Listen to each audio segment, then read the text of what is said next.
I am recording. Oh my god. You're supposed to be sleeping. Oh my god.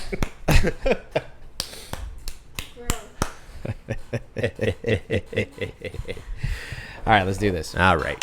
What's up, brewskis? What is on tap for tonight? Well, we've been keeping you guys updated, if you haven't kept yourself updated, on the UFC 250 card. And there's more updates. Yeah. It feels like this thing has been having a tough go of it. Yeah. Trying to get to the finish line on this. Mother We're Nature almost there. included, apparently. Right. Which we'll get into as well. We also have, including things that are having trouble happening. Rick Scott apparently does not want Ye, the artist formerly known as Kanye West, to be performing his scheduled Tampa, not residency, but show. Yeah. That a lot of people are excited about. So we're going to talk about that. What a hill to die on for Mr. Scott. Yeah. And then last but not least, we're gonna talk about. I can't even take it seriously. I have the image in my head, and I can't even. There's a new Yakuza game coming out. Well, now what is it called? It's called Stranger Than Heaven. Yeah. It's a prequel to the Yakuza series. Yes. Yeah.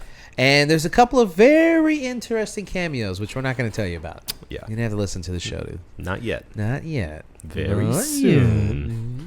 You just stick around. Wait for the cream. All right, but we can't do any of that until we get into these brewskis and start this show off proper. So let's get it done. This is episode 492. Man, I'm going back in time. Freedom 250. 498 of the One Beer In podcast. Lost to be found by someone to save you when you're down. Yes, I'm bored when it's bright out. So bored when it's bright out. Welcome to this place. I'll show you everything. Takes me to a place where I fit in.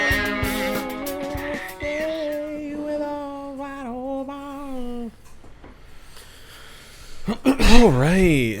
Cheers.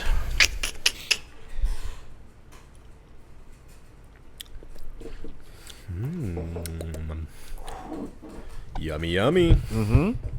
Shall I tell the people what this is? Please, Adam, tell the people what we're drinking. This is the Duvel Devilish Citra IPA, and there is a cold read, which goes as follows. This Duvel is brewed with a third expressive hop variety, the Citra from Yakima Valley, USA. Deeply aromatic and bitter with citrus notes. This is, as Marco said, a 9.5% ABV. Hey, sit down somewhere. Just wandering around. Sherry's taking full advantage of us not being on camera right now. Yeah, she's lost in the forest. Walk around as much as Can do anything. I can do anything. All right. This is episode 498, One Beer and Podcast. My name is Marco Dupa. That's Adam Obesius Rodriguez. Yeah, buddy. Let's get it rocking. UFC 250, the Freedom card. 250. Freedom 250. Sorry. Don't miss the freedom. Freedom. Well, you can't miss the freedom. No. That's can't miss freedom right there. Absolutely. For you, buddy. That's Right in can't your face. miss freedom. It's a back fist of freedom. We've been talking about this card ever since it got announced. There have been plenty of updates, plenty of controversies, and this week notwithstanding, there's been a lot of stories, non-stories. Feels like a lot of stops and starts. Who knows? I feel like they're just trudging right along, trying to limp this baby to the finish line and pretending as if all is well in the UFC. Yeah. But it is not, sir. It is not.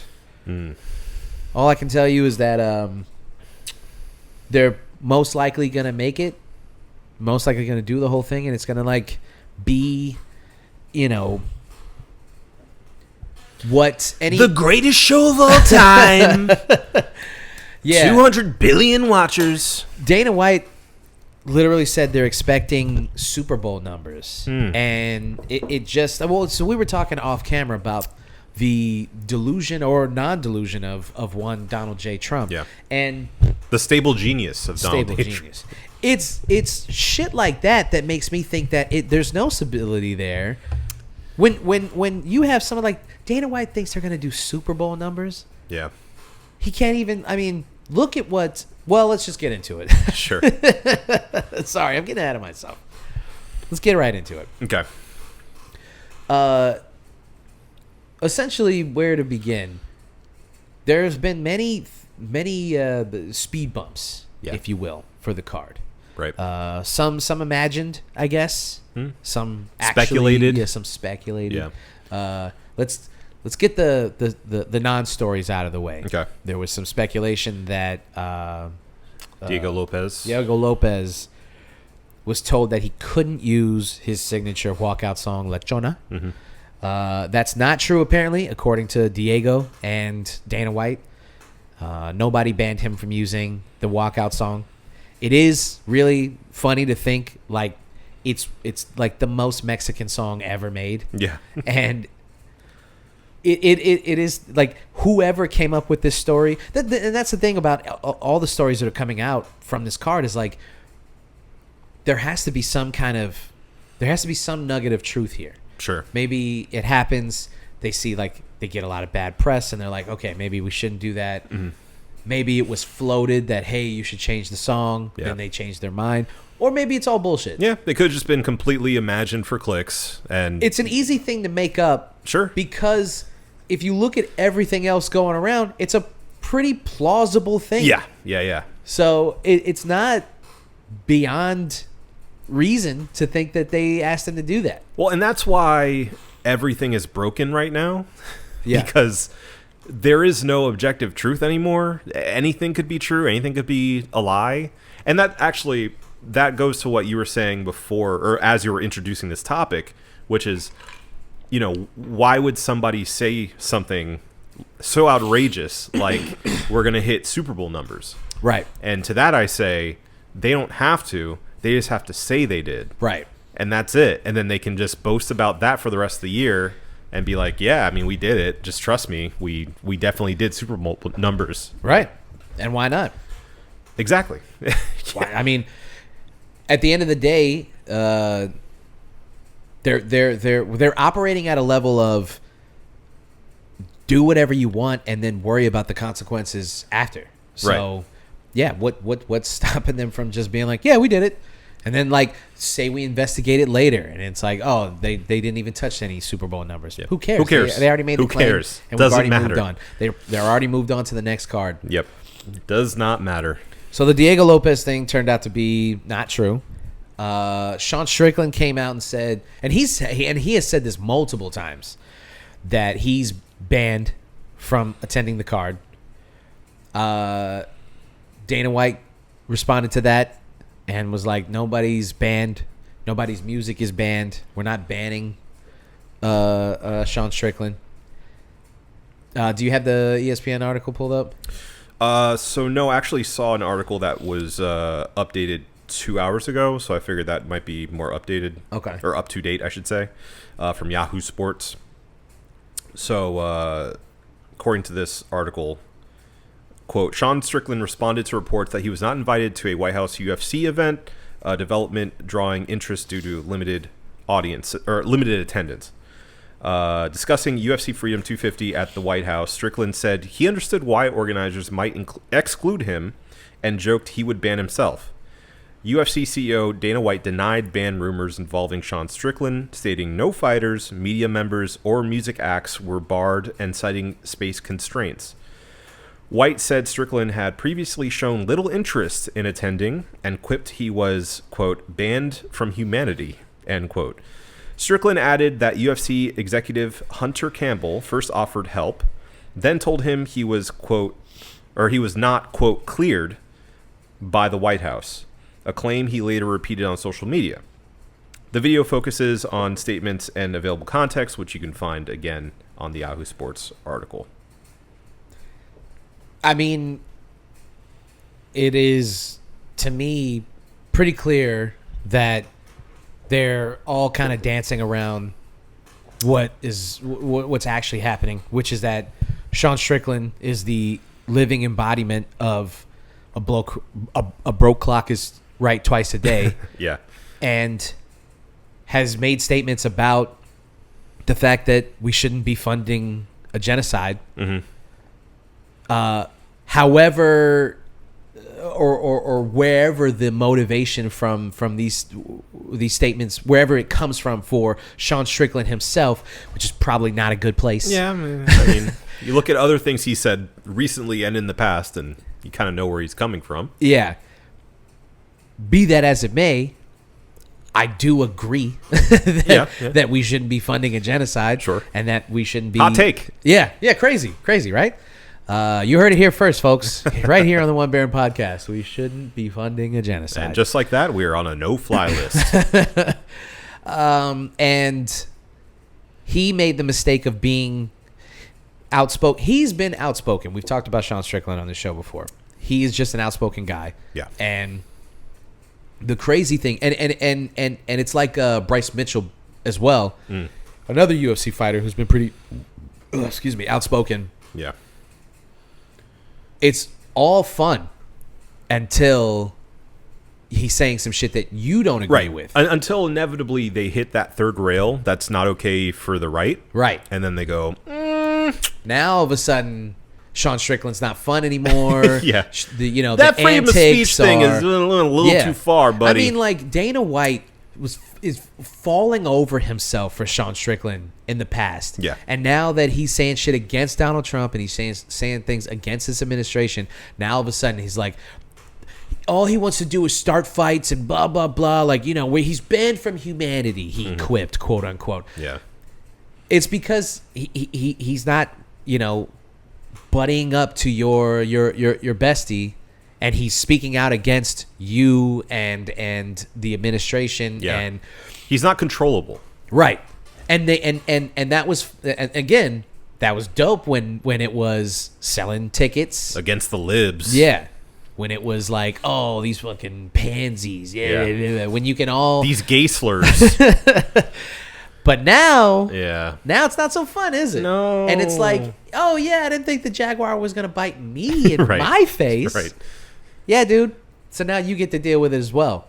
And on the topic, imagine Dana White's trying to, cover it up, make it look nice. He's saying, Sean didn't even want to come, and there's limited space. Yeah. So if you don't want to come, then we're not gonna.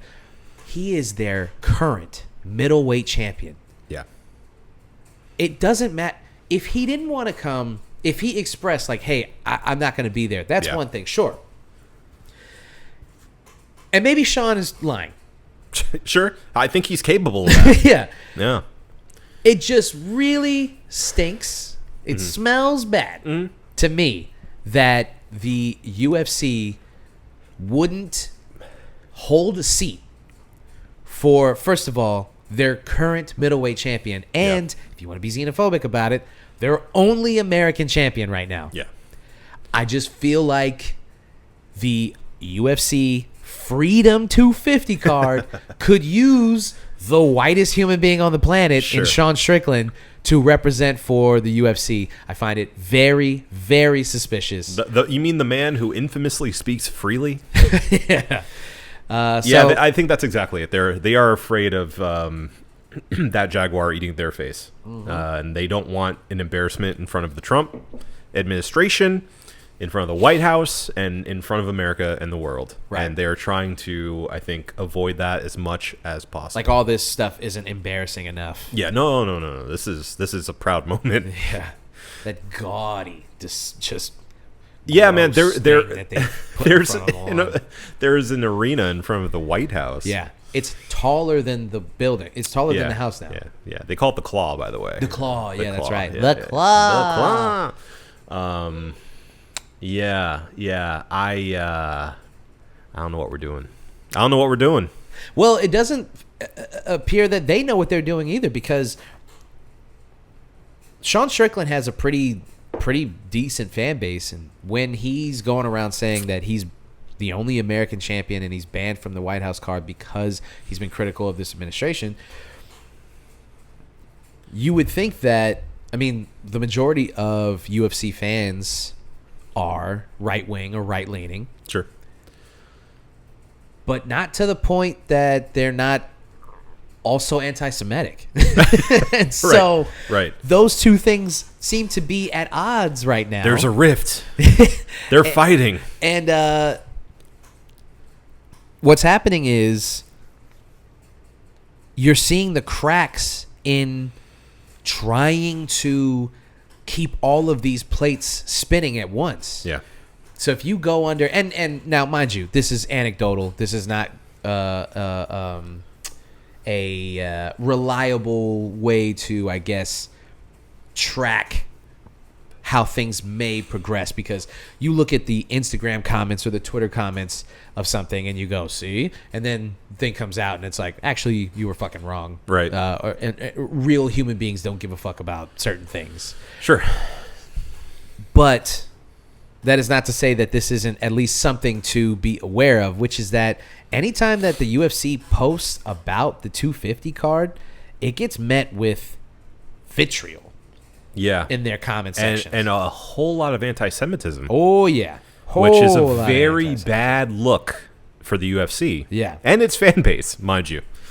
Yeah, I mean, it's like you can't just continue to ignore what is staring you right in the face. But again, it's like, as we've talked about ad nauseum at this point, this is the fan base they've cultivated. Right. You can't be surprised by the results when suddenly it turns on you. Let's see.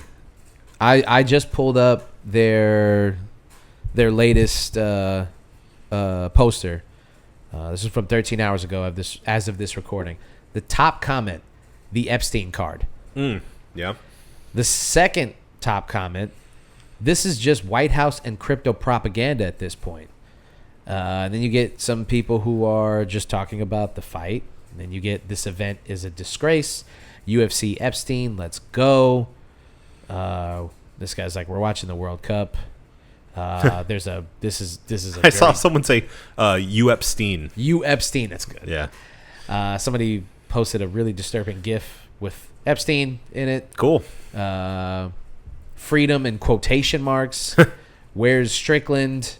Damn, that's crazy. Where are the Epstein files, though? Pretty anti-Semitic GIF. Mm-hmm. That's what these posts are being met with. Yeah.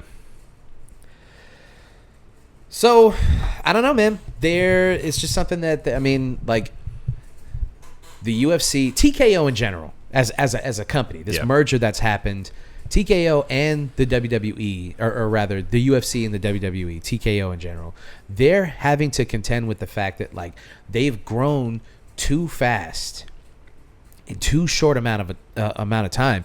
The WWE, for instance, is now contending with people. People are like turning on the WWE right now because the all of the ads and like the way that they're running, the storylines aren't great right now and all this stuff. And all these things are cyclical and Sure. But as we discussed too, the more recent like spreading of the content everywhere, making it even harder for people to access. Right. If you're a fan, Right. Well, and then I don't know if you saw the press about the AAA card with the two El Grande Americanos. Americano, yeah. Did you happen to watch the match? No. It is a really good match. I mean, it's not. I've seen some good press. Yeah, it's not overhyped. Yeah. Well, the thing about that is that stands in juxtaposition with how they do WWE proper, right? You've got Raw and you got SmackDown, you've got NXT, you've got like 8 hours of wrestling spread across multiple different platforms. Yeah. Then you've got this show, this Lucha show that's on YouTube. It's only an hour. Yeah. And you get to watch like high level wrestling. And people are like, see, it can still be done right now. It can still, like, you're doing it because the WWE owns AAA. Yeah, yeah. It's like you can still do it. We don't do that here. No. And the UFC is kind of in the same boat where they're like contending with their fan base and like people are going like, We don't want this. Yep. They have the monopoly on mixed martial arts. Mm-hmm.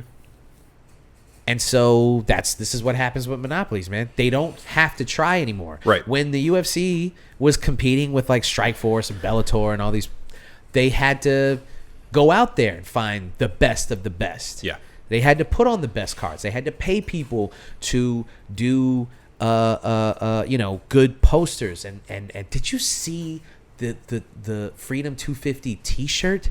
No. Let me find this. I'm gonna send it to you. Is it just AI generated art? It looks like it, Yeah. and it is like it is the. It looks terrible, bro. I think they might have even deleted it. Hold on, no, this is it. Yeah, here it is. I'm gonna send this to you right now on Instagram. Pull it up, Jamie. Just the worst shit you've ever seen. This is domestic abuser core. Jesus Christ. Look at that. It's terrible, bro. Oh, Terrible. that's crazy. That's what I'm saying. They're not paying people to come up with clever shit. They're not paying people to create promo videos like they used to. What's with like the galactic theme? I don't get it. Yeah, I don't know. There's like space in it. Yeah, no, it looks like Avengers Endgame. It does. It actually does. Yeah, it's horrifying. Or like a Guardians poster. Yeah. I don't understand the color scheme. What's the theme? It's so weird. Not very American. No. UFC Freedom 250. God. Anyway, You know we're gonna see some of those in Florida. Oh man, I can't wait. Yeah. I can't wait. Basically that's kind of where we're at, and it's trying to close the app. I mean, I guess we're gonna see the fight is this Sunday, I believe. Mm-hmm. So by the time that we record, well, by next episode, Yeah. we will have an update for you guys, numbers and all, because by the time we come back to recording, we'll have all that stuff ready to go and kind of see how all this shook out for them. Because at the end of the day, this could all just be internet chatter, Yeah. and people are going to show up. It doesn't matter. I feel like I'm insane to think about we're holding cage fighting on the White House lawn. Yeah, man. And Freedom. in a couple of days, there's going to be, hundreds of people, maybe thousands of people. I really don't even know how they're going to set up the seating and everything. I understand that it's limited seating. That's why you can't have Sean Strickland there. But Yeah. So according to CNN, which fake news, there will be more than 100,000 people accommodated for the event. how are they going to do that? 100,000 people and they couldn't get Sean Strickland. Right. It's crazy. He is not one of those people. That is crazy, bro. Let's see. It'll cost more than $60 million. Whose money? Ours? Could be. Yeah. I'll never tell. 494 porta potties. Good to know. But yeah, I mean, It's like they're Bonnaroo all over again. it really is. They are essentially, this article is saying it is a complicated setup for this event, I bet. as it would be, being with security, VIPs involved. Yeah. Like, Well, it's just one of those things where it's how both of Trump's administrations have gone, which is he wakes up, he has an idea, and then people have to scramble. you have to figure it out. Yeah. Yeah. Because he just latches onto it and he can't let it go, and it has to. No matter how poorly it gets done, it just has to. It gets done. Yeah. No questions asked. Yeah. Okay, so according to this article, let's see. There's 4,000 people anticipated for the South Lawn specifically. Yeah. Like on the grounds. Okay. And then an additional 120,000 plus in the ellipse section. Okay. Which I think is just off site. That they'll be showing on like a huge screen, I'm pretty sure. I mean, how? I don't Why? know, man. What is the point of the claw, too? Do you think the claw is just there so that they can like hang overhead cameras and shit?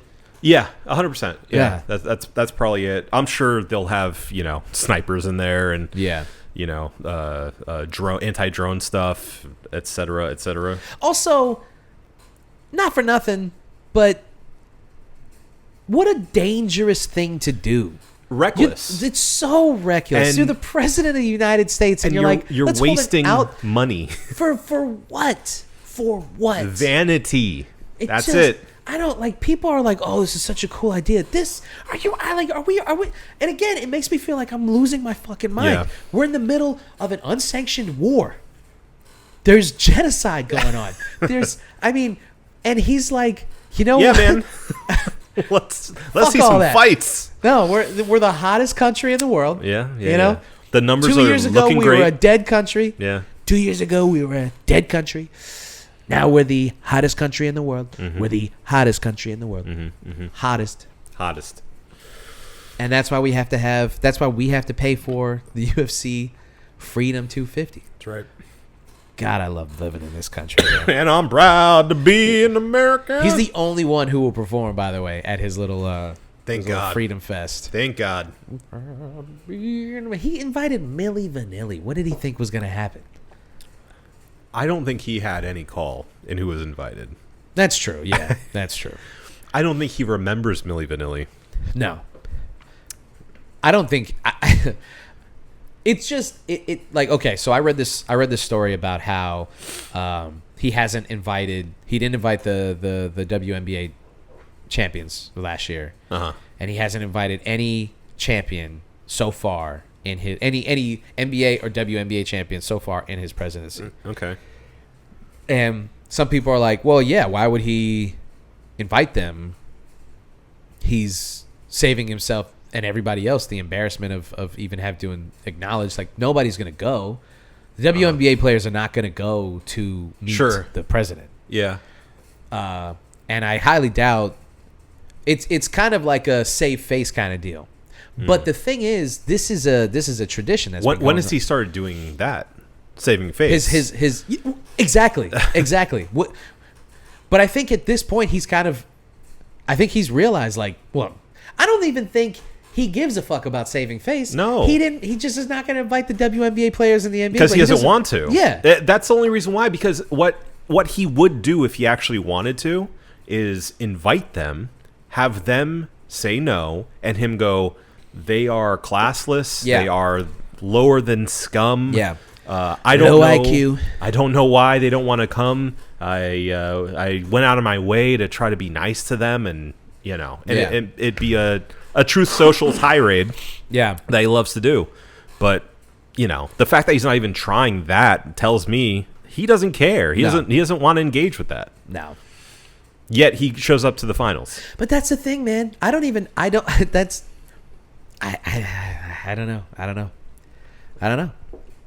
I have no theories. Yeah. What he's doing is the actions of a strange man. Maybe a guy who's not all the way up, all the way there upstairs. Oh no. He's crazy like a fox. He knows exactly what's going on. He just takes those power naps and he's right back. Right, dude. That's all he's doing. He's just Recharge. powering through his day. Yep. He goes to the finals. He sits down, and I love. He does the old guy sleep. He's like hunched over, Just the slump. yeah, A little forward just slump. a little forward, yeah. And you're like, how is he? Because he's got enough girth in his body, Yeah. to like keep him It holds. upright. He holds upright. And Yeah, then yeah. he's like a turtle. He can just like go into Beep. himself and then just kind of sit there, and so comfy. it's like when your dad falls asleep at the airport. yeah. Like, Yeah. and sometimes when they show these clips of him sleeping, I'm like, is he? Because he still has that scowl on his Yeah, face. yeah. That how that guy sleeps? It's Just, 'cause he's dreaming of choking children. That's what it is. he's not dreaming of choking him. Okay. Let's move on. Let's move on. Should I take that part out? You're fine. Listen, And I'm proud to be an American. it's him, Epstein. Yeah. I might take that part. We'll see how it goes on Sunday. Yeah. I think that was a good joke, though. I don't It know was- if I want to take that one out. That's why you don't have to. Some say the best joke. The best. All right, let's move on. Let's All move on. right. All We right. spent enough time on UF. What is it? U Epstein? U Epstein. U Epstein. Yeah, Love it. it's a good one. Let's move on to somebody else who could be on the Epstein. No. That has not been corroborated, proven, or otherwise. It is not. It's not. It is not. Okay, so I have an article pulled up from Fox 13 out of Tampa. Yeah. And it goes as follows. Rick Scott urges Tampa officials to review Kanye concerts over rapper's anti-Semitic remarks by Matthew McClellan. I'll just give you the brief. Senator Rick Scott is using the Tampa Sports Authority to review 2 Kanye concerts scheduled for June 26th and June 28th at Raymond James Stadium. Scott said taxpayer dollars should not be used to support shows by the rapper Ye, still commonly known as Kanye West, because of his history of anti-Semitic remarks. The Tampa concerts come after Ye was barred from entering the UK, which we talked about, saw shows in Italy and Poland scrapped, and faced a failed legal challenge to 2 Netherlands concerts. In Tampa, the debate also raises First Amendment questions because Raymond James Stadium is publicly owned. Huh. So there you have it. So he can't really do anything about it. I mean, he can flex his political muscle. That is all he's doing, Yeah. is saying we shouldn't do this. I urge the people in power of booking this thing to Yeah. cancel. Sometimes I forget he's even a senator, dude. Yeah, I be forgetting about well, Rick because he's Scott. been there forever. Yeah. Skeletor. Yeah.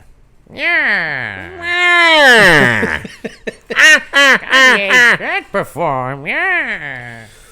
Yeah, so he's pressuring the Tampa Sports Authority specifically to cancel those concerts. I think whoever booked this from the jump had to know that this is what they were going to face, Yeah. and just and did it anyway. I mean, I don't. If you're now at a point where like the guy who booked him for that UK Wireless Fest or whatever, Yeah. like he I mean, he obviously didn't know that it was going to cause, because he wouldn't have booked him Right. if he knew he was going to have to cancel the festival. He made a gamble Yeah. and lost. But I think after everything that's transpired in the past year or so, at least in the past couple months since Kanye's come back with this like apology, since he's been on this apology tour, rather, you have to know that this is what's going to come with booking Ye to do anything at Yeah, this point. Certainly. And the people who owned Raymond James had to have looked at him selling out SoFi Yeah. and go, fuck it. Yeah, buddy. We're doing that. Because that's what he's going to do here. Yeah, I mean, I saw as soon as it was announced, people freaking out about it. Yeah. Like immediately jumping on it and being like, oh, can't wait for tickets to be on sale. Can't wait for the concert. Ye's finally coming back. Let me just say something about that. I'm shocked, actually, that he still has the kind of fervor. He hasn't put out anything even remotely as good as the first half of his career in like 10 years. I agree. However, I think as we've discussed in the past, the audience that he has cultivated is cult-like. Yeah, They- the audience that he has now, Yeah. the one that has stuck with him through everything, yes, they're a cult. Yeah. And there are people who legitimately love his latest output and are like on board for wherever he goes next. yeah. I don't know why. Yeah. I'm not sure where that comes from. And I'm just saying, and I'm not even addressing any of the like the anti-Semitism or any of the other crazy stuff that he's Yeah. done in the past couple years. I'm just saying straight up, like, he doesn't have anything that rivals even the life of Pablo Yeah.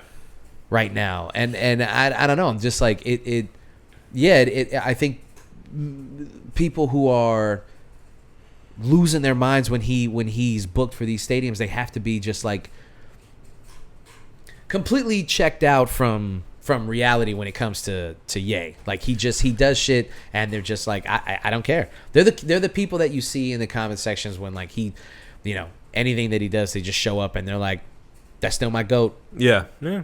He made graduation. What do you want me to do? Yeah.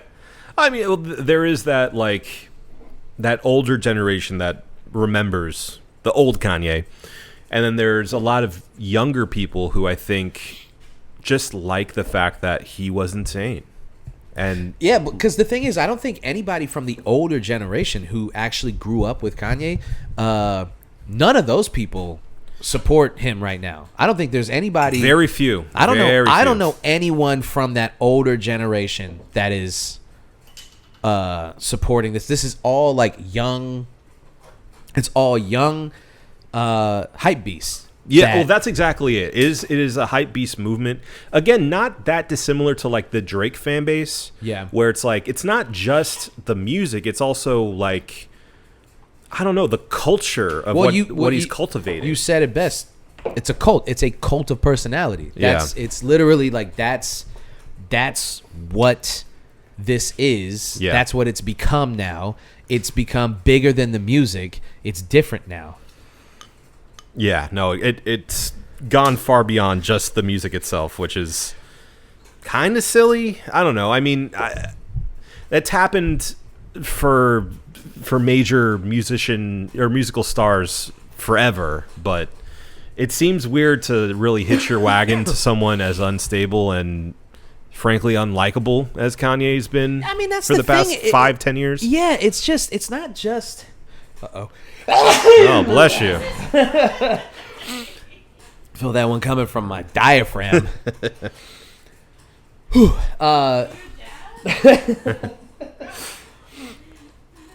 Too much Steely Dan. Yeah, he'll get you every time. It's. I lost my train of thought. These were so intense. I lost my train of thought. The cult of personality. Cult of personality. Yes. It's reached far beyond any semblance of how good the output is or has been. We're past that. Yeah. And at this point, I guess I'm not shocked at that specifically. I am shocked at the numbers. The amount of people that are still showing up. Like the fact that he is still selling out these stadiums and stuff. And for all intents and purposes, not that great of a show.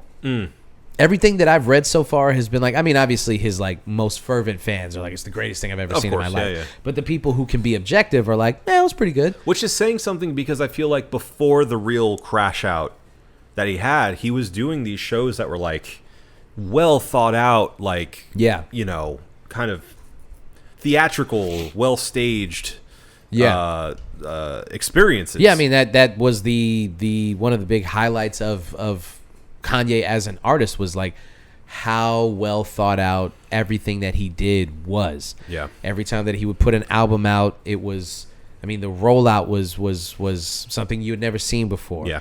He would change the color scheme of how he presented himself. His clothing would be different. The videos, the performances themselves, the literal staging of it. Everything was so. Everything was as important as everything else. It wasn't just about the music. It was everything. Yeah, it was a full like presentation. Yeah, and I mean, you just don't get that in general. Artists just don't think about things in those terms anymore, which is sad. That's part of the reason why like a lot of shit just not as dope as it used to be. I'd push back. I think The Weeknd still does that. I will agree with you on that. Yeah. I'll agree with you on that. And also, spoiler alert, my cheers of the week. The Weeknd. I'm not going to step. No, it's not The Weeknd. I'm not going to step on it here, but Okay. There is an artist who I think is still doing that. Okay. But even Kanye, I don't think. I mean, he put out Bully, and to me, it just kind of came and went, and it was okay. Wasn't a great album. Wasn't a terrible album. It's kind of phoned in, I believe, from being like a former massive Kanye fan. I thought it was okay. It was better than Donda, Sure. and Donda 2, and Vultures. It's probably the best thing that he's put out since Pablo, but it still wasn't good. Right. Great, rather. It was okay. Anyway, let's bring it back to the actual story at hand. Yes. So I have a quote from the. That was a long tangent. I'm sorry. It's okay. You're all right. We're okay. A quote from that group that apparently controls who is in Raymond James performing. Okay. So this is from that Fox 13 article. The Hey, Sports sorry. Authority. Let me turn the mic just a hair. There you go. Perfect. Oh, okay. Perfect. Got it. So this is from the Fox 13 article. It says, the Sports Authority told the Tampa Bay Times it recognizes the concerns being raised about the upcoming events. Here's the quote. As a public agency, we follow the principles of free speech in operating our venue. Although we do not condone remarks or actions from any artists that are offensive and divisive. End quote, the Sports Authority said, according to the Times. That's it? That's all they had for it. That's incredible, actually. As they counted their money. Yeah. That's incredible. Yeah. You can just say anything. Sure. Doesn't matter what you do. No. We believe in free speech, but we don't back it. You know, we don't back the remarks. What Hey. may or may not have been said. Somebody said it, and it's too bad that they said it, but we can't say who said it, and, you know, it is what it is. Can't say what they said. As they just back away slowly. The money counter. Sorry, I can't hear you. What? That's pretty incredible, and I think Yeah. that's pretty much where this is going to end. That's it. Yeah. I don't see it progressing any further than that. Nah. And also, let's just be real. Fucking Rick Scott's just trying to score political points. He doesn't Certainly. give a fuck. Certainly. I don't think he gives a fuck about Jewish people. I don't think he gives a fuck about anti-Semitism. I don't think he gives a fuck. I don't think he's listened to a note of Kanye West music. Nope. I'm sure he probably doesn't even know what Kanye said that was anti-Semitic in the first place. No. This is all fucking theater. It's all political theater. Political theater. He's just trying to Absolutely. score points. That's all. He probably saw this. He probably wasn't even aware this shit happening. And some like intern or was like, "Hey, Kanye West is performing in Tampa. We should probably like, Let's jump on that. yeah, Yeah. that's it." And that's the shit that like, okay, you want to take a stance on something. This just isn't the thing. No. You know, No, and, it's not. And it falls on deaf ears, and that's probably why everybody's just gonna be like, yeah, whatever, man. And that's Shut why up. shit like this doesn't get taken seriously. I think that there's a real conversation to be had about the fact that Kanye West kind of came back, gave this half-assed apology, and is now selling out stadiums. And I think if he puts out even a halfway decent album, I mean, Complex already put Bully on their best albums of the year so far list, which Complex is just like a rage bait machine at this point. Yeah. That's all they do.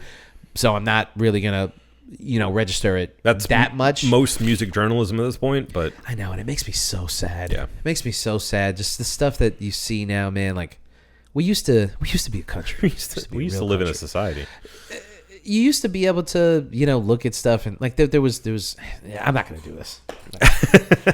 Don't get distracted. Yeah, I'm going to spend 20 minutes on. Yeah. I'm not going to do it. All right. Anyway,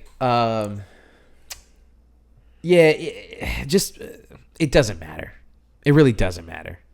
And that's the most fucked up part about it is like there's a real conversation to be had here, and it's not being had because people like Rick Scott jump into the conversation and go, well, I don't think that, and it's like if you actually had said anything or done anything beforehand to give legitimacy to this stance that you're taking, then maybe we could listen to what you're talking about right now. But as it stands, you don't give a fuck. I mean, and maybe he did, but I have not seen a single headline about Rick Scott saying the things that Kanye said are abhorrent and he'll never tour Florida again. Yeah. So, Yeah.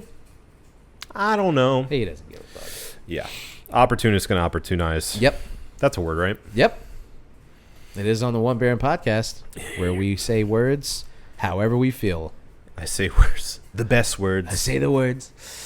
The best words. Speaking of people who say words or said words, That could Stranger Than Heaven will feature. I love this is a great segue. Thank you. Stranger Than Heaven is a game from RGG Studios, most famous for the Yakuza series, also the Like a Dragon series, if you're nasty. Yeah. So they came out with this new IP called Stranger Than Heaven that turned out to be a secret prequel to the Yakuza series, which has been running for like 20 years. And it takes place over different sort of decades of time in Japan. So cool concept. It's all centered around a couple of characters who it seems to have a bit of a contentious relationship over time. Friends to frenemies, it seems. But we see them kind of progress throughout the ages of Japan in like the early 1900s up until I think the 50s or 60s. I forget which. But interesting concept. They'd never done that in a Yakuza game before. The soundtrack and style is very inspired by jazz, and sort of the clash of cultures in those time periods. Specifically, a lot, it seems like they're leaning on American culture coming into Japan and influencing it. And with that, you might expect like a Ella Fitzgerald or something. But instead, what they're doing is having Snoop Dogg, and they're resurrecting Tupac, which was just recently unveiled in a trailer. So immediately people said, huh? What? And it met, along with confusion, a fair bit of outrage. Yeah. Because people are speculating now, like, okay, I mean, first of all, why? But secondly, how? Mm-hmm. How is this happening? What are they going to do? Are they just going to have like AI interpolate his voice? Are they going to have just the voice actor who kind of sounds like Tupac? Who signed off on this? Who's getting the money for this appearance in this game? Because his mom passed as well. Yeah. I don't know who runs his estate now, but... So that is part of the controversy, because apparently the people in control of his estate are not his direct family anymore. Oh. So that has led to people saying... And apparently there's been an ongoing fight to regain the rights to his estate by his family. But whoever does currently own the estate apparently signed off on it. And apparently it got the thumbs up from Snoop as well. Of course it did. He's such a sellout. He will do anything. He will do anything. And he loves AI. He loves it. He used AI for the cover art of his latest album. He'll do... I remember that. Care at all. Snoop Dogg has zero artistic integrity. No. Fuck Snoop Dogg. Yeah. I hate that it's gotten to that place, but it really has. Like, he is the definition of a sellout. Yeah, he's a fucking sellout. He doesn't give a shit anymore.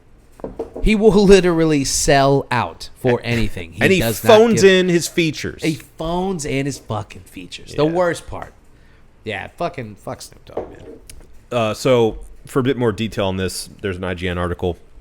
It says, the decision to feature a dead music star so prominently in the game has raised a lot of eyebrows, especially after it came to light that Tupac's estate is managed by music executive Tom Whaley. They're going to say it came to light that Tupac was dead. He might not be. He might still be in Cuba right now. He's in Cuba, yeah.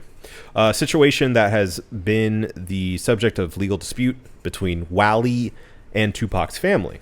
However, IGN spoke with executive director and RGG studio head Masayoshi Yokoyama, who addressed these concerns and claimed that both Tupac's estate and family approved of his role in the game. Yokoyama also noted that Tupac isn't the first instance of the team using likeness of a deceased actor, which is a good point.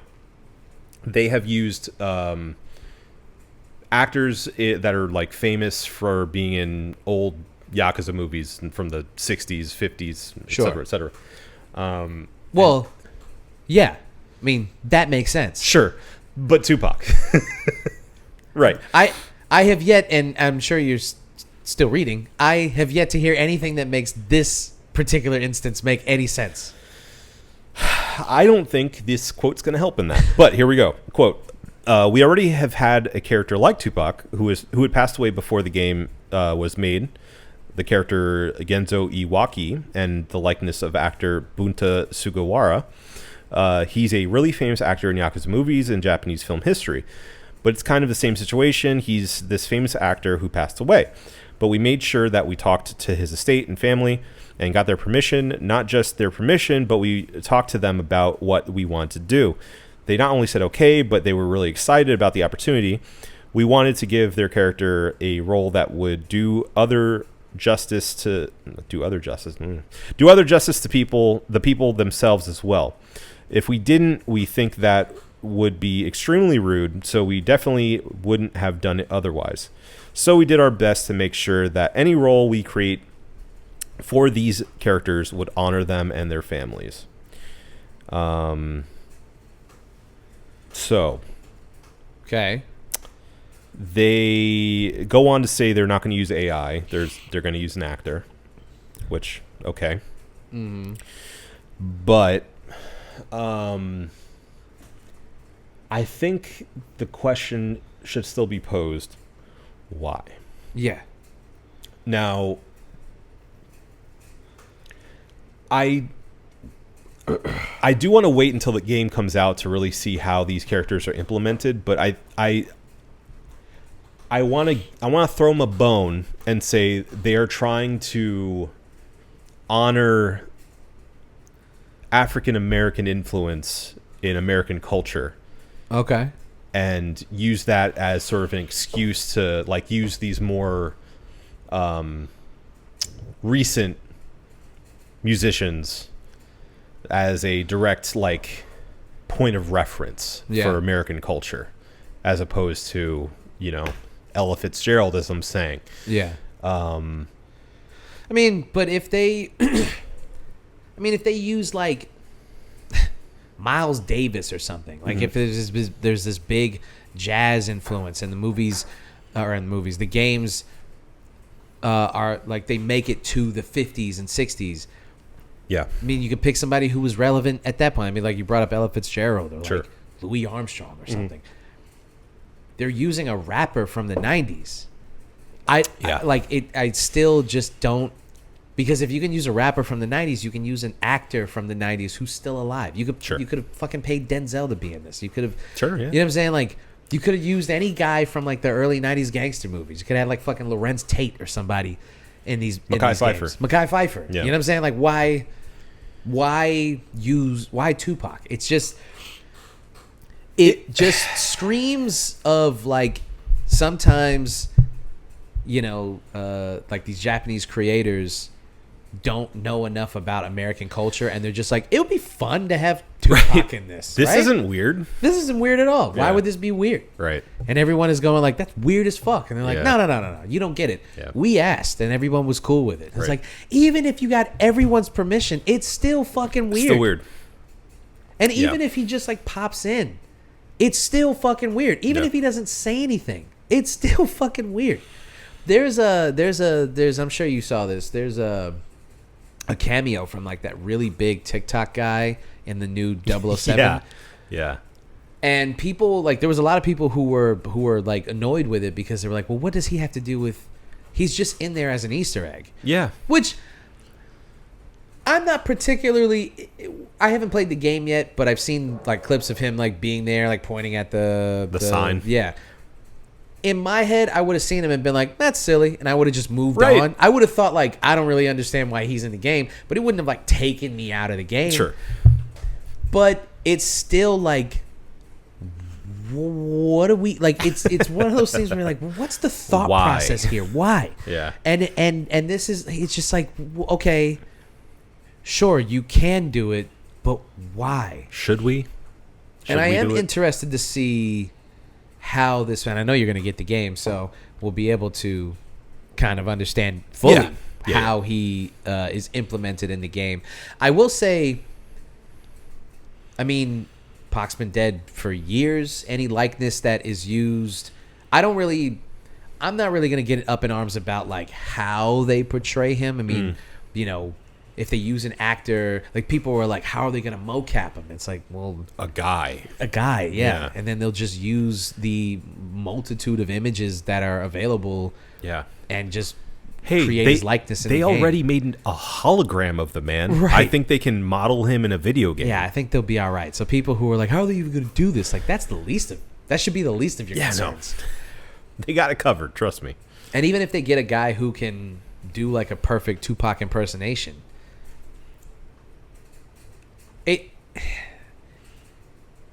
it doesn't scream to me as disrespectful so much as it is just ignorant.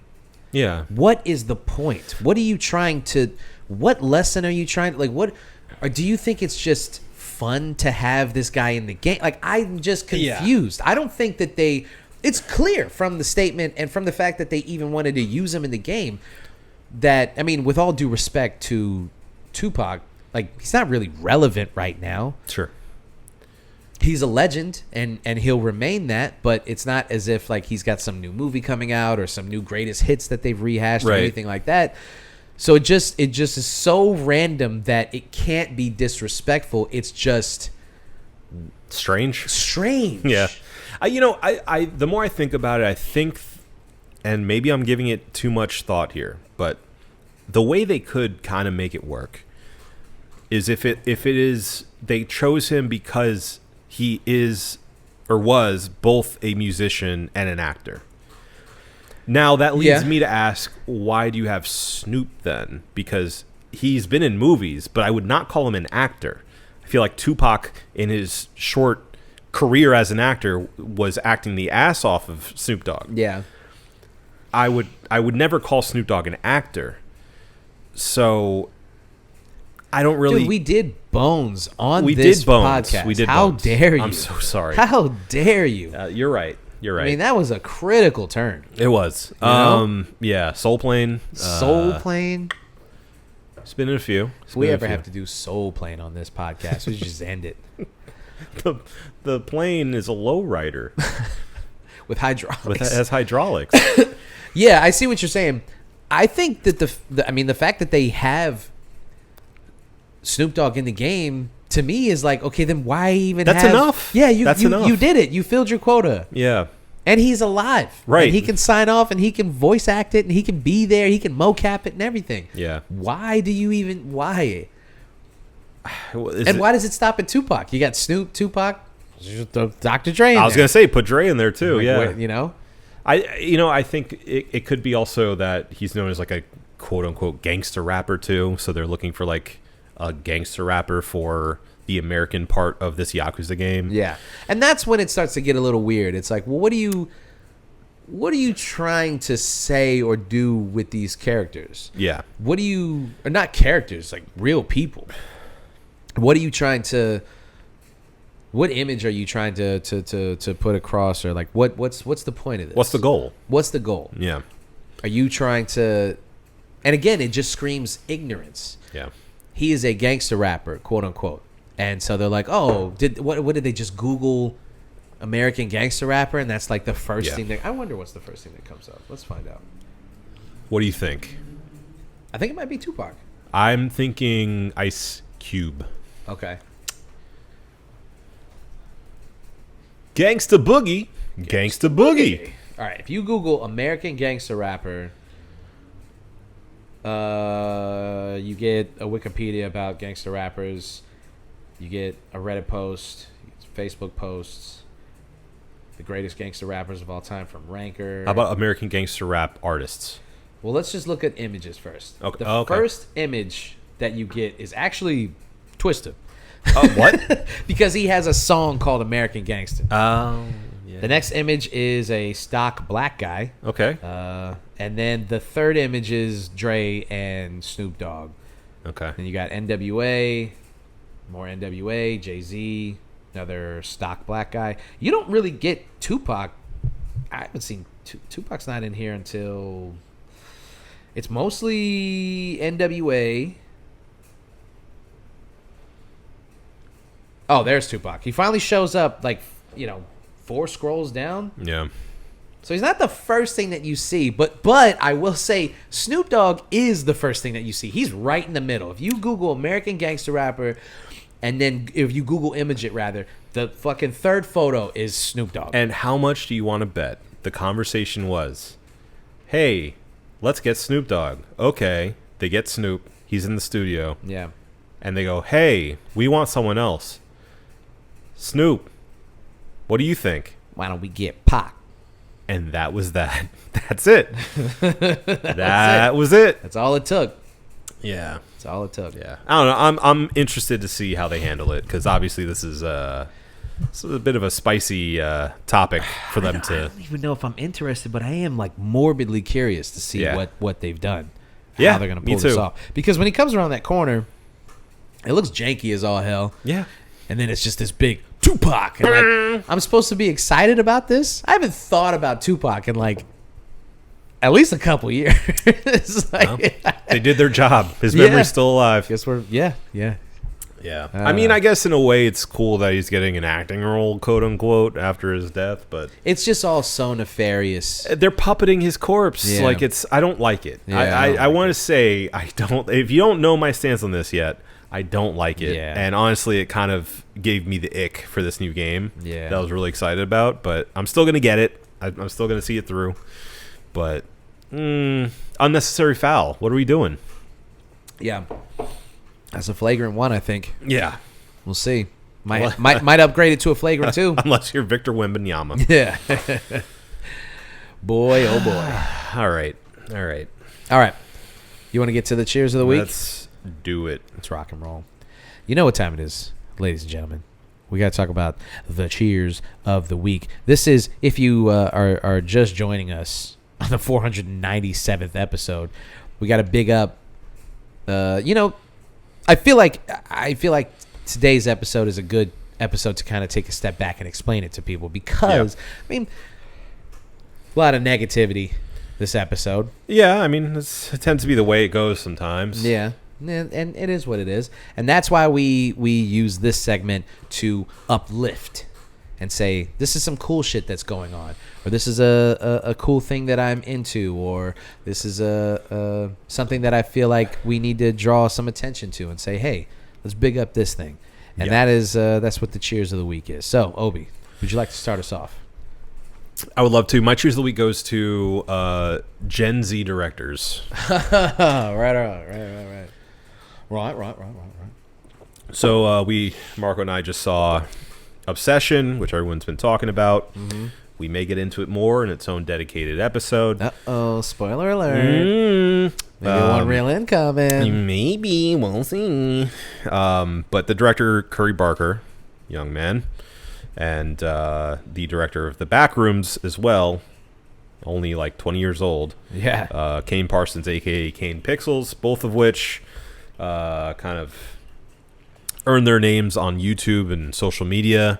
So it's really exciting to see a new generation really take the reins. Yeah. Especially in horror, which is one of my favorite genres. And I'm just excited. I'm just really excited to see like the kids are all right, you know? Mm-hmm. Like I've been reinvigorated to see a new take on movie making and horror specifically. So I think we're in good hands. Yeah. I feel confident about the future. Yeah. No, I love it. Yeah. It's I don't think it's a stretch to say that like these two guys are, especially Kane Parsons. I mean, I saw Backrooms and it's a very, very interesting movie. I won't say too much more about it. I suggest people go and watch it. I don't think it's a stretch to say that like we're dealing with two maybe prodigies. Yeah. To be that young and to have that accomplished of an eye for film. Yeah. Is crazy. I can't even. It makes me sick, actually. How could you do this? How can you be this good this young? Yeah. It's crazy. I don't like to think about people being better than me at things, especially when they are 20 years my junior. Yeah. I don't like it. The ambition of these young men. How dare you? How dare you? Yeah, I agree. It is it's weird, but I'm happy for him. No, I can't wait to see what they do next. I can't wait. Yeah. And even though I think Obsession is a better movie, I'm actually more excited to see what Kane Parsons does because he's so young, and to have done what he's done with Backrooms as early as he's done it. I mean, if you told me that it was done by, I mean, not like a super, It's not Spielberg. yeah, but, you know. it wasn't but you know, it was really good. Yeah. For a guy, I mean, can you imagine being 20 years old and telling like Chiwetel Ejiofor what to do? Like directing a guy who is an Oscar nominee, a guy who's been in the game for what 20, 25 years, A long time. and telling him like, yeah, I don't really like the way you delivered that line. Like, come on, man, that's Can we crazy. get another take? Yeah, I wasn't feeling that one. that's bold. Yeah. That's bold. Yeah, I heard an interview with Curry Barker, the director of Obsession, and he was talking a little bit of. I think this is from the Dead Meat podcast. Sorry, don't mean to cross. Yeah, I know, but they were talking about his next movie, which apparently has some A-list actors in it now. So after this movie got all the buzz, he's finally able to get some more people on board, and they were talking to him about like. Is it weird to like tell these famous actors you've grown up watching in movies like what to do? And he was like, yeah, super intimidating. I didn't want to do it. Like I didn't want to tell them what to do, but then I talked to my dad and I'm like, this is why you're able to do this, right? Apparently his dad's like either a psychologist, psychiatrist, or like in that field. Yeah. And he's like, Curry, they want you to do that. They want your direction. They're actors. That's what they're asking for. If you don't give that to them, they're not going to be happy. Like you got to do. And so he's like, all right, it makes a lot of sense. Yeah. And that was all it took. So, I mean, I think these guys are like on the launch pad of something great. Yeah. If they can continue to harness that creativity and drive. And I think the fact that these things have been massive at the box office, I mean, as long as they can find success on the next one, they're set. Yeah. So I'm excited. I think there's a lot of promise for both of them moving forward. So A lot of potential here. absolutely. Also, speaking of Spielberg, apparently Spielberg saw Obsession and told Curry Barker he liked it. Hey, man, So can you imagine? no, he said it's incredible that these young guys are doing it like that because he started out as a young filmmaker himself. Yeah. You know, so I think it's great that we're getting that again, and it's not just a bunch of like 50-year-old white men that are making these movies. Yeah. So It's just 20-year-old white men. yeah, it's fine, man. It's good. Hey, look, some varieties is better than none. Some variety. Actually, I don't know what race Kane Parsons is. I've never actually he's a seen white guy. this person. He's a white kid. Okay. Yeah. I don't know. It like gives me it sends a little bit of a chill down my spine to think about like somebody has Spielberg being like, I liked it. Like, oh my god, Jesus Christ. Okay, my cheers of the week is going to Vince Staples. His brand new album, Crybaby. Vincent Staples. I know that guy. He went in I shouldn't say a completely opposite direction with this new album, but something that you've been paying attention to him and his artistry for a while. Seemed like the direction that he was leaning towards. Yeah. And then finally, this new album has come to fruition. And to kind of go back to what I alluded to towards the beginning of the show, he has taken care to do a fully fleshed out rollout of this album. Yeah. With all of the music videos connecting and the advertisements for the album, like the concept of the album, it's all so well thought out and fully fleshed out. I think it's one of the best albums of the year. And I just think that, like, I don't know, man. Political music is really one thing or another. It's like it's dope or it's corny. Like that's it. Yeah. And it's a fine line, dude. And some of us can do it really adeptly. Me. Uh-huh. And some people don't. And it's because you don't ever want to sound like you are wagging your finger at people or telling them how to live their lives. You can't preach. Yeah.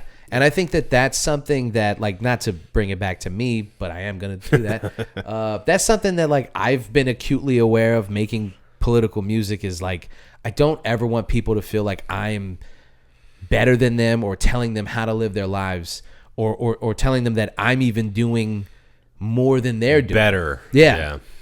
The message in my music I hope that I get across is that, like, we need to do more. I need to do more. We all need to be doing more because shit is fucked up. Right. And it's only going to get more fucked up if we don't stand up and start calling it out more. Right. And, you know, people have been saying, like, we're not angry enough. And that's really the permeating feeling right now, especially amongst people like our age and this generation, is like, we're not angry enough about the shit that's, like, what we were talking about earlier with Trump and everything. Like, the shit just falls on deaf ears and we just move on because we are not angry enough about this type of shit. It's stuff that would have been unacceptable, 10 years ago. And I'd say even almost 5 years, 6 years ago, we would be like, what? Yeah, it's the frog in the water slowly boiling. Yeah. Like, it would be some of the stuff that just, like, comes and goes would be dominating the news cycle for weeks, months on end. Yeah. We'd be talking about it.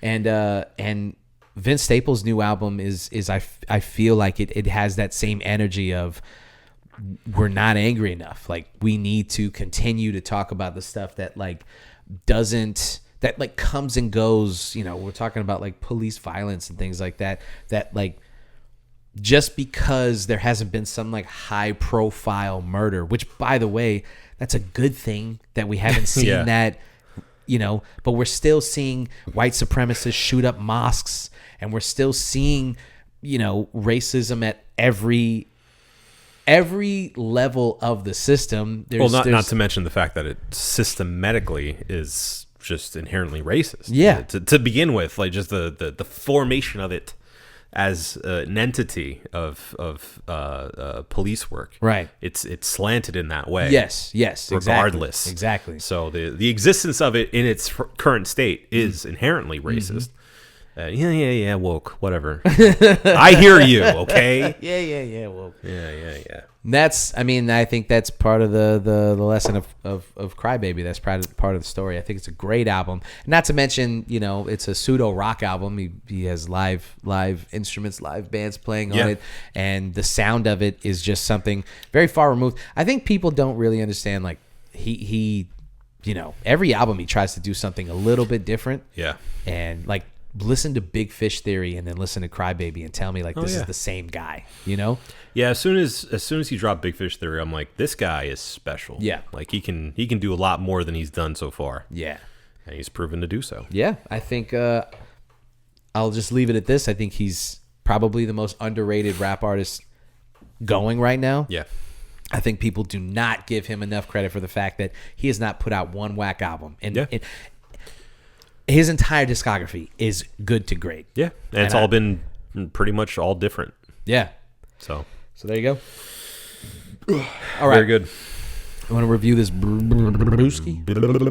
Yes, I would love to. All right. Well, this is the Duvel Tripel-Hop Citra Belgian IPA. Coming in at a stout 9.5 ABV. Obi, what'd you think? So this is like a peanut butter and chocolate situation for me. Okay. So two things that I love together.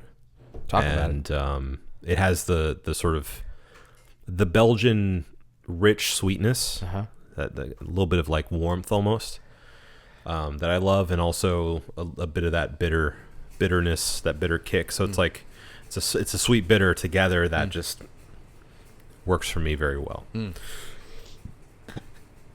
The ABV, I think, is right in a sweet spot where you can have a couple of them without like being absolutely wasted, but it's still like enough to make you feel it. I think some people would scoff at the fact that you think you can have a couple 9.5. I gotta tell you, it's because we've gone off of like 14% beers. Yeah. So I think 9.5 is okay. It is high, but it's not. I wouldn't say it's to the place where it's like getting overly boozy. Right. And making you feel uncomfortable, at least me. But I think for this beer specifically, I think that's true. Very yeah, true. yeah. I mean, for all those reasons, I'm gonna give it a 6 out of 6. Ah, yeah, buddy. It is speaking to me specifically. I feel we're having an intimate conversation about Tupac together. So yes, I agree. I give this a 6 out of 6 as well. That's two 6s in a row. If we do one more, it's the number of the beast. I don't know. we have the devil right there. We could do the Duvel 666 Oh! next week. We could. Oh. Could do that. But yeah, I mean, for everything that you stated, I mean, it has a nice like the high ABV, the Belgian ale notes of it a little sweeter, makes the hoppiness of it go down a little bit smoother. Yeah. Maybe because it's high ABV, you start to kind of go, well, I think I could have one more of these guys. But I just found myself just choking this motherfucker down. Me bro. too. Me too. It went down so fast. So and That's you the would devil be talking. shocked, right? Yeah. You'd be shocked at a beer that's almost an IPA that is almost 10% going down as smooth as it does. Yeah. But it really, really, really does. Yeah. Yeah. Agreed. 6 out of 6. Agreed. Unanimous. You think we got it? I know we got it. Well, if Obi says we got it, then this episode is over. This has been the One Beer In podcast for myself, Marco Dupa, for Adam Obesius Rodriguez. Yeah, buddy. Thank you guys for listening. Drink delicious beer and have yourself a beautiful evening. We love you.